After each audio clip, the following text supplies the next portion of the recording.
যখন তিনি ওই ভারতবর্ষ সম্পর্কে বলতেন, এই ভালোবাসাটা প্রকাশ পেত, এবং তার সেই ভালোবাসাটা এই আমেরিকার এবং ইংল্যান্ডের বহু মানুষের মনকে স্পর্শ করেছিল।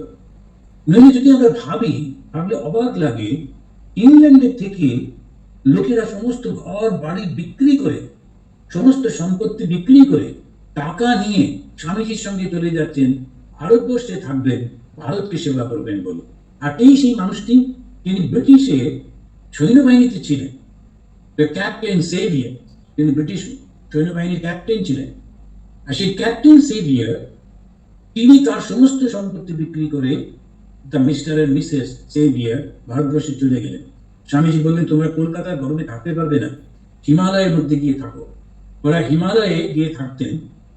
তারপরে ওইখানেই জমি কিনে এই বেদান্ত আশ্রম করা হয়েছিল, এটা এখন বিখ্যাত Mayavati. Captain and Mrs Sevier তারা তৈরি করেছিল।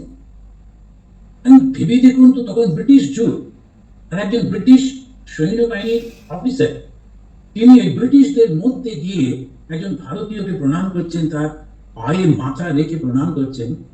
তার স্ত্রী, তিনি তার জন্য সমস্ত কিছু রান্না করে দিচ্ছেন, ঘর পরিষ্কার করে দিচ্ছেন, তাকে সেবা করবার জন্য ব্যস্ত হয়ে রয়েছেন। কেমন করে এটা সম্ভব হয়েছিল? স্বামীজি ওদের মনের মধ্যে এই সত্যিকারের ভারতবর্ষটাকে দেখিয়েছিলেন, রাজনৈতিক ভারতবর্ষ না। এই যে ভারতবর্ষ, সেটা চিরন্তন ভারতবর্ষ।